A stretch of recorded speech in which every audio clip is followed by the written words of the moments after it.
La transformation vers l'humanité finale sera parallèle à la transformation du bruit en harmonie, de la violence à la douceur, de l'insondable abîme à la mélodie de timbre. Les événements surgiront selon le besoin, selon la volonté de dialogue avec l'image. Tout le ressenti est déjà présent, reste l'écriture proprement dite. Ça date du 7 juin. Je n'ai pas commencé la partition. Très souvent dans mon écriture musicale, même si ce n'est pas basé sur une image, c'est très inspiré. Ça peut être la peinture, l'art contemporain, une installation, une sculpture, un spectacle chorégraphique ou théâtral.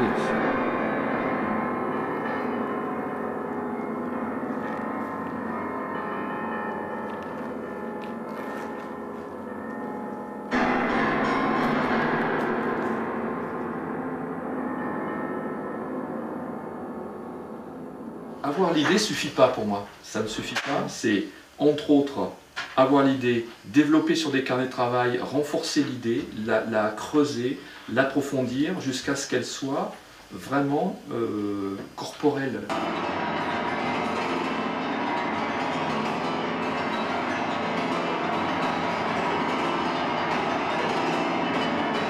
Je pense que l'inhumaine, c'est une histoire relativement simple et traitée d'une manière très complexe au niveau de l'image et au niveau de la relation aux autres arts. Ça a été pour moi le déclencheur. C'est une forme d'opéra déjà dans le film. C'est-à-dire on a de l'architecture, on a du cadrage inventé, de la lumière, on a des costumes bien particuliers, les plans sont rapides, assez inventifs. Il y a beaucoup de masques, beaucoup de faux semblants, beaucoup d'illusions dans ce contexte-là. Et justement, j'ai essayé de donner d'autres formes d'illusions, c'est-à-dire on peut passer de musiques qui sont très tendues, très rythmiques, très ludiques, à des formes qui sont très mélodiques, très cool, très expressives.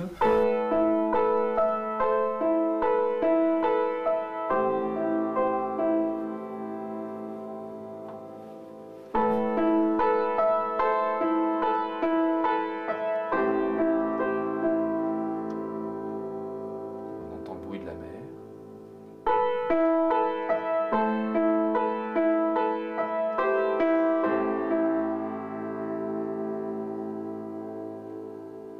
Et tout ça cassé, justement, sans continuité, cassé par des bruitages de vent, de pluie, de mer, ou cassé par le silence pur. Ce silence qui ramène celui qui regarde le film à l'image même. C'est-à-dire qu'on n'attend rien d'autre et que l'image, elle a peut-être aussi sa façon de dire les choses. C'est pour ça que je veux dire entre autres que le film, il est peut-être muet, mais il n'est pas silencieux.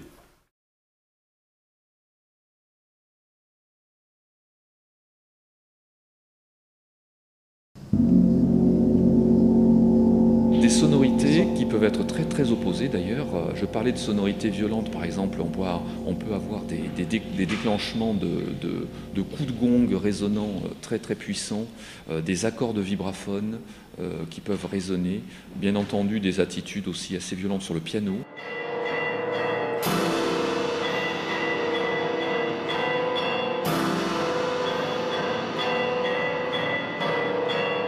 Le principe, c'est de diminuer complètement la vastitude, c'est de réduire à quelques éléments, en fin de compte, tous les possibles.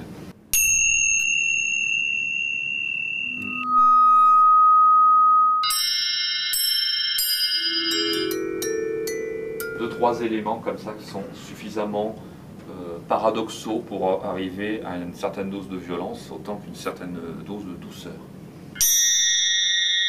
J'annote les idées, les découpages. Alors bien sûr c'est assez chaotique puisqu'il y a à la fois des chiffres mélangés à des bouts d'idées, mélangés à des découpages de plans du film comme ça, où je marque voilà, de 6 minutes 09 à 6 minutes 30.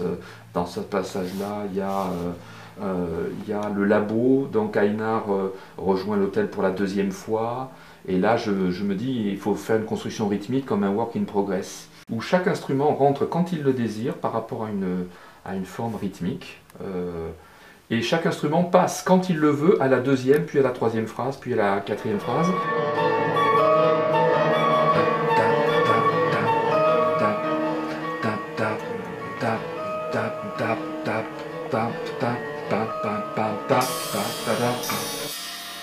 Les sensations sont aussi importantes dans la musique. Il n'y a pas que l'harmonie, le rythme, etc. Il y a la sensation. Donc quand on travaille par exemple pour des instruments à percussion résonante, qu'on travaille pour une guitare électrique, un violoncelle, une flûte, puis un piano droit, il peut y avoir différentes formes de sensations. Et l'idée, c'est que tous les musiciens ne jouent justement pas tout le temps ensemble. Il y a des moments de solo, des moments de duo, de manière à sculpter aussi la musique par rapport au film.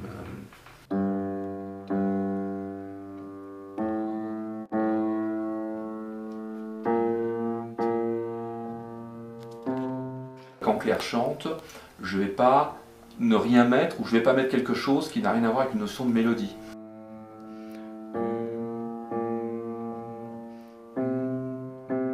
Il y a deux mélodies de Claire Lescaut. Il y a la mélodie, c'est juste au Théâtre des Champs-Élysées quand elle chante sur scène. Et la deuxième mélodie dans le film, c'est quand elle chante dans cette fameuse télévision mondiale, comme ça, dans le labo de Diana Mersenne. Et à chaque fois, j'ai fait deux mélodies très plutôt expressives, d'allure minimale, justement, et qui n'essayent surtout pas d'imiter la voix, qui la laissent quand même muette. Mais qui donne quelque chose qui donne du cœur comme ça, qui donne du cœur mélodique.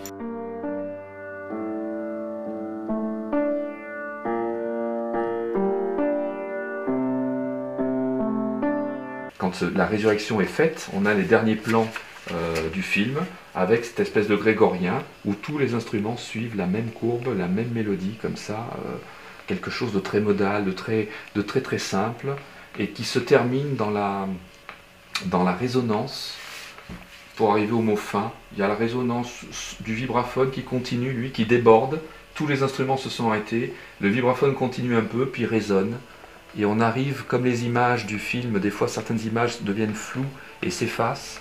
C'est le son qui devient flou et s'efface et arrive au mot fin. C'est-à-dire on arrive avec une fin...